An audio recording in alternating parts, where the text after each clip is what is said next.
Towson is at Oriole Park at Camden Yards before the Birds take off for New York this weekend and then Boston. Of course, the NFL Draft is Thursday night. We'll be monitoring all of that on our breaking news service at WNST. It is all brought to you by Coons Ford of Security Boulevard. Make sure you're signed up for our text service, and we also have our road trips together.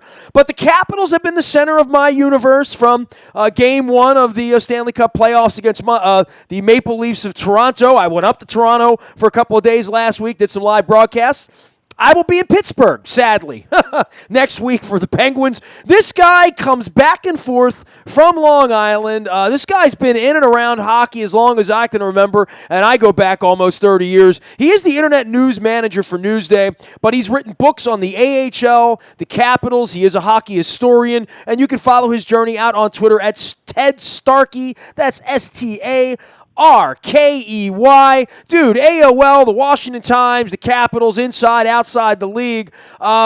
You're on this red train, right, to the very bitter end. You've been chronicling the Capitals longer and harder than anyone. I think you more than anyone wants to see what the Stanley Cup would look like on Pennsylvania Avenue, right? It would. I've been around a long time. I've been following the team since the early 80s. I've been involved with the team since about 94. Basically covering them or helping them out. And, it's been a long journey. It'll be interesting to see. They get an excellent chance this year, and, it's one round down and three more to go. Well, I mean, it's kind of like a football game or a playoff series.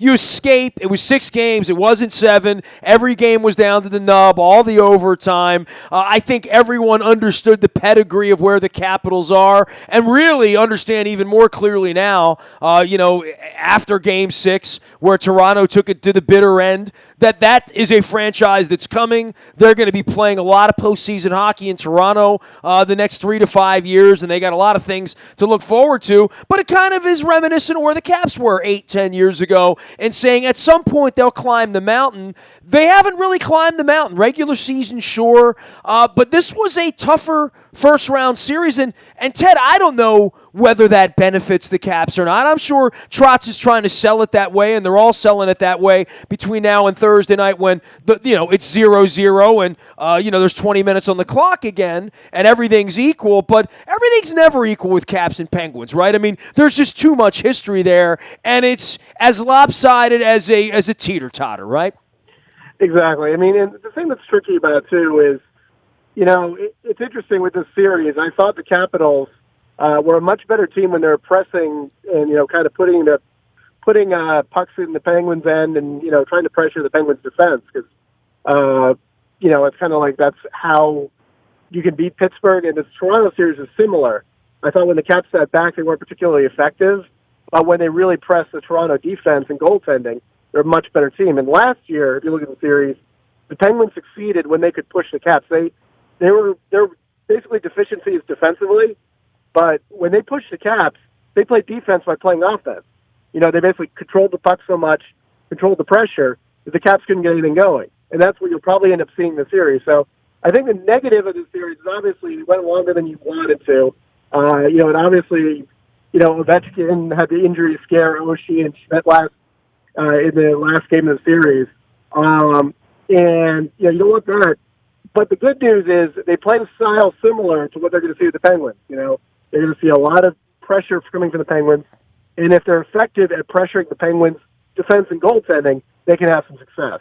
Well, so much last year was about the bottom of the roster and fortifying that. I know Connolly didn't get a lot of minutes. Eller was, I thought, very good when he did play in the series against Toronto. I know there were some spots. Obviously, Ovechkin still not getting that crazy ice time that maybe he did when he was a younger guy. Still very, very sniperly effective and must be respected at all times. But it really is about Kuznetsov and Johansson and Wilson and the middle of the roster and how Burakovsky's going to play over in the coming days, because I think that the Crosby-Ovechkin thing, in the end, that sort of cancels itself out. And last year was as much about goaltending as it was anything else, right?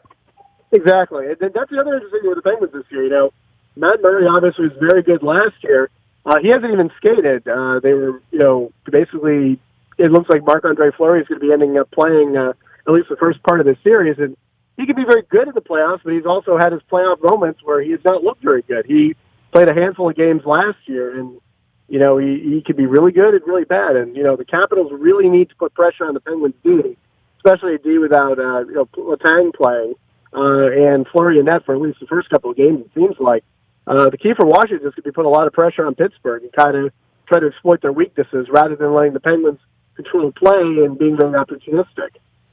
In the case of Trotz and climbing the mountain and leading it, they were behind 2-1 in Toronto, dude, right? I mean, I walked into that press conference, and it was raw meat for the Toronto media, and I really can't impress upon people how much media and how many people care about the Toronto Maple Leafs. I think anyone that saw the square out in front of the ACC last Monday and last Wednesday, sort of this insane, tailgate party on a 40-degree night outside in Canada. Everybody there was kind of, worked up for it, and at 1-1, it was a little dicey. Then they lose in overtime, and, they righted the ship pretty well. I mean, I would say that over those games 4, 5, and 6, they found themselves in trouble. They had squandered those early leads in games 3 and 4 up in Toronto after they had taken them.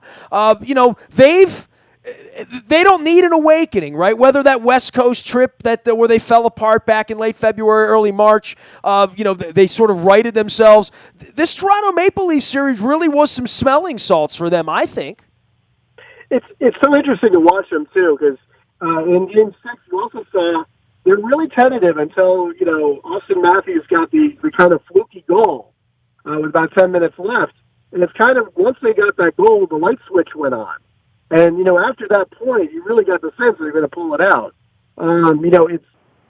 It's almost to a fault. This team kind of thrives on a little bit of adversity. They fell behind in the series. Then they came out in Game 4, played really well. They got off to a great start and kept up the pressure, unlike Game 3. And then once they took the lead, they seemed a little bit tentative to start that Game 6. But, you get the sense that, if they could just kind of keep a more consistent form of pressure, because their asset is basically being able to control the play and push teams and put them on their heels, and they're best when they do that. And when they play a little bit more conservative, a little bit more sitting back, it's not really the best form of hockey they can play. And you're seeing this around the league, because in the first round you saw a ton of teams blow multiple goal leads, so it's not just them. But playing against the Penguins, they really need to keep pressing. Because, that's the Penguins' weakness. It's going to be that back line and the goaltending. And if they can keep that on a consistent basis, they have a really good shot at it finally, getting past the Penguins for the first time since '94. Penguins dispatch Columbus pretty easily, Ted. And I know you watch all of the league and all of the games, and they played on the odd nights in general. It was kind of shocking to me to look up every night and see them ahead 3-0 and 4-1, and Columbus playing catch up. I really liked Columbus. I thought they would have had a stronger showing in the first round. Maybe it speaks volumes to how good the Penguins are playing right now. It's going to be interesting to see. I'm curious to see how they come out against the Caps, because Columbus ran into a little bit of a roadblock towards the end of the season. They won one of their last 6 in the regular season. And, one of the big keys is Sergei Bobrovsky. And he just did not look really right in that series. I mean, it could be that it was the Penguins picking him apart, which they're certainly capable of doing. But at the same time, you kind of got the sense that Columbus was not, this is not the team that won 16 in a row. It was kind of, they played a style that over the course of 82 games, John Tortorella used to run the Rangers. You'd see them go really well for a while.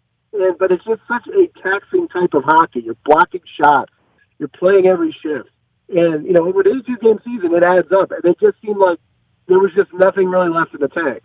So I'm very curious to see